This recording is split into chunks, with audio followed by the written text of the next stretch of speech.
Sadly, with the current situation what's going on in Gaza, we have to understand that Israel is a apartheid state based under the foundations of fascism. You don't believe me? Even the United Nations itself, back 30 or 40 years ago, had admitted that Zionism is a variation of fascism, but in this case, for the Jewish people. We have to look back how this started real quick before we go deeper to the analysis. The idea of a Jewish people going back to their homeland has been around as far back as the Babylonian exile, ignoring the Jews who never left the Middle Eastern region, but regardless. But since the revolution of 1848, the concept of nation-state was first developed. These early proto-Zionists who started to develop nationalism, patriotism, colonialism, and imperialism and an androcentric state for their development of the creation of Israel. These early Zionists were fascists. They wanted to send the colonialists who wanted to eliminate the people who already lived there, even though they even have support from British imperialists and French imperialists and even the United States early on. And during the early years of the Post-Alliance, the first paramilitary organization that predate the IDF, used violence to force people to move their settlements, which were purchased by rich Jews who were living outside the area and purchased without the consent and negotiation with the Palestinian people living there. And also, there's a group those are racist and discriminate people who are not considered authentic Jews, like the Ethiopian Jews or those Americans, for example. Even then, we have to understand that these people, the Palestinian people, were victims of colonialism, apartheid, racism, discrimination, and facing genocide as we speak. And there's a go back even before Zionism became a foundational political movement in the 1890s, even before that, in the 1880s, we see violence of Jewish settlers causing violence against the Palestinian people who refused to move away from their home. A good analysis written in 2007 by Yuri Gorton in Israel, Palestine, and the Anarchist Dilemma. Anarchists have been acting in Israel, opposing the Israeli oppression of Palestinian autonomy, Israel militarism, and the constitution of the physical wall separating Palestine from Israeli territory. In this case, Yuri Goto, an Israeli anarchist, discussed the dilemma faced by anarchists who wish to practice solidarity with the Palestinians, while most of them on their own state, sometimes which anarchists are supposed to be opposed to in principle. He examined this issue in greater depth in the book Anarchy Alive: Anti-Authoritarian Politics from Practice to Theory, published in 2007. The overwhelming majority of the Palestinians want a state of their own alongside Israel. But how can anarchists who support the Palestinian struggle reconcile with their anti-statist principles? How can they support the creation of yet another state in the name of natural liberation, which in this explicit or implicit agenda are almost all Palestinians? What is at work here is an anarchist critique that in their national liberation efforts, Palestinians are bound to the idea that the state is a desirable institution and lending themselves to nationalist illusion fostered by Palestinian elites who will only become the source of their future oppression. This is the logic animating the British syndicalists of the Solidarity Federation who stated that we support the fight of the Palestinian people and stand with those Israel who protest against the racist government. What we cannot do is support the creation of yet another state in the name of natural liberation. In the human rights, yes, state of Palestine, in direct action. But there are two problems with such an attitude. First, it invites the charge of paternalism, where anarchists are pretending to be better than Palestinians and discerning their real interests, while jettisoning the need for solidarity to happen on terms articulated by the oppressed. Second, and most importantly, it leaves anarchists with nothing but empty declaration to the effect that we stand with the support of all those who are being oppressed by those who have the power to do so. Or that is not about forcing the Israeli state to respect the rights of Palestinians, nor supporting the formation of a new Palestinian state. Rather, it is a question of starting to practice dissertation, refusal, sabotage, attack, destruction against every constituted authority, all power, every state. Again, while such sentiments are certainly in tune with long-term anarchist inspiration, they also consign anarchy to a position of irrelevance in the present sense. On the one hand, anarchists will certainly agree that the establishment of the capitalist Palestine state through negotiation among existing and would-be governments will only mean the submission of the Intifada to the compiler Palestine leadership that will serve Israel.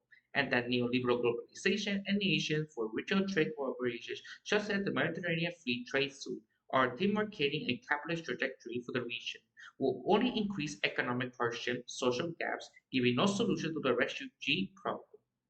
If the Jews state for Jew people, or Jews state too many. On the other hand, by disengaging from concrete Palestinian demands for a state, such as anarchists are left with nothing to propose except an entirely different way of life and equally for all inhabitants of the region, a classist anarchist communist society, which has been achieved in Israel with the kibbutz, the first modern successful settlement in Israel. But people often forget about those. And this is all well and good, but what happened in the meantime? While the anarchists surely can do something more specific, solidarity with the Palestinians than just saying that we need a revolution, any such action will appear hopelessly contaminated with the statist agenda. The fact that anarchists nearly engage on the ground action solidarity with Palestinian communities and groups require us to grip with this particular bull by its horns. Here I believe there are at least four coherent ways in which anarchists can deal with the dilemma of support for the Palestinian state. First and most straightforward response is to acknowledge that there is indeed a contradiction here, but to accept that in liminal, imperfect situations, solidarity is still worthwhile, even when it comes to the price of inconsistency. Endorsements of Palestinian statehood by anarchists can be seen as pragmatic position based on anti-imperialist committees or even basic humanitarian concern. It does nobody any good to effectively say to the Palestinians, sorry, we'd like to remain non-citizen of a brutal occupation until we're done abolishing capitalism. For this reason, one can see some kind of representative statehood for the Palestinian as the only short-term solution, however imperfect to their current oppression. This is an attachment to a view which solidarity is not about supporting those who share your precise politics. It's about supporting those who struggle against injustice, even if their assumptions, methods, policy, and goal differ from our own. With this type of response, anarchists recognize an unresolved tension of their politics by expressing specific value judgment. There's one anti-imperialist or humanitarian community are seen to trump an otherwise fully uncompromised anti-statism. A point to be emphasized here, the state are considered hostile to stateless people and nomads. The Jews in pre-Second World War Europe and the Palestinians are two among many examples of oppressed stateless people in the modern era. Note that while many Jews were citizens, often second-class citizens of European countries at the beginning of the 20th century, an important precondition for the Holocaust was the deprivation of Jewish citizenship, rendering them stateless. A second and separate response is to say there is actually no contradiction at all in anarchist support for the establishment of the Palestinian state.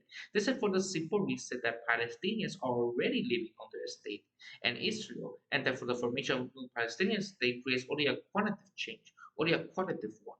Anarchists object to the change as a general scheme of social relations, not to this or the other state, but to the principle behind them all. It's a misunderstanding to reduce this objection to quantitative terms. The numbers of states in the world as or subtract nothing from anarchist assessment of how closely we will correspond to their ideals. Having one single world state, for example, would be a problematic for anarchism, as it represents situation, if more so, although the process of creating it will have abolished some 180 states. Some from purely anti-statist anarchist perspective, from Palestinians to live under a Palestinian state rather than Israel state would be at worst just the objective. In such situations, the pragmatic consideration mentioned in the first response above are no longer viewed as a trade-off but an entirely positive development. If we choose it's between Israel or Palestine staying controlling the West Bank and Gaza, while the basic objective of social relations remains static, then clearly the latter option is surely preferable. A future Palestinian state, despite maintaining the basic scheme of status and capitalist social relations, no matter how corrupt or pseudo-democratic, would in any event be less brutal than the Israeli state currently is toward the Palestinian population, controlled by the civilian authority. Though far worse than anarchy, is still far better than military occupation with its relentless humiliation and control over every aspect of Palestinian everyday life. A third response is to say the anarchists can support the Palestinian state as a strategic choice, a desirable state in long-term struggle. No one can sincerely expect the situation in Israel and Palestine will move from present one to anarchy in one abrupt step. Hence, the establishment of a Palestinian state through a peace treaty with the Israeli state. Although a far from solution, many turn out to be a positive development in the way to more thoroughly social change. The reduction of everything violence on both sides would do a great deal to open up more political space for economic, feminist, environmental, social struggle, and would thus constitute a positive development from a strategic point of view. In the region at present, all liberation agendas are marginalized than the ongoing conflict. While the fighting continues, it's very difficult to engage with people on the other social issues since the conflict silenced them out. Thus, the establishment of the Palestinian state will form a brighten towards flowering of other myriad social struggle in Israel and whatever enclave politically emerge under the Palestinian ruling elite. For anarchists, such a process would be a significant step forward in long-term strategy for the destruction of the Israeli Palestinians and other states under capitalist patriarchy and so on. A full response would be a alter the terms of discussion altogether by arguing that we're not anarchists supporting a Palestinian state is a moot point and thus lead to a false debate. What exactly are anarchists supposed to do in their support? If the debate is to resolve itself in a meaningful direction, with the ultimate question is whether anarchists can should take action in support of a Palestinian state, what will such an action possibly be short of declaration, partition, demonstration, and other elements of the political demands that anarchists seek to transcend? One can hardly establish state through anarchist direct action, and the politicians who actually get to decide whether or not a Palestinian state is finally established are not exactly asking anarchists their opinion. Seeing in this light, debates about whether anarchists should give their short-term support for the Palestinian state sound incredibly ridiculous, since only merit of such discussion would be to come up with a common platform. From such a point of view, anarchists may take action in solidarity with Palestinians as well as Tibetan, West Papuan, Sahrawians, Puerto Ricans, Okinawans, Northern Ireland, and Kurdish, for example, without reference to the question of statehood. The everything acts of resistance and anarchists enjoying the defense in Palestine and Israel are immediate step to help preserve people's livelihoods and dignity, which is no way necessarily connected to the status project. It is therefore that what the Palestinians whom anarchists join and remove a roadblock when harvesting their orders threatened by settlers are doing so while consciously seeing in the step for statehood. This point is that once viewed from long-term strategic perspective, anarchist action had worldwide implications whether or not they are attached to status agenda or independence. We have to understand, Israel is an apartheid, ethnocentric fascist state who committed genocide against the Palestinian people, especially the Nakba, where almost 60 to 70% of the population were left a real life accident which still haven't recovered yet. We have to understand this is not apartheid. We should not support Hamas because there are also anti-socialist, theocratic, reactionaries. When we suppose, like the first Intifada, a revolutionary, decentralized, non-hierarchical approach by the people for the people.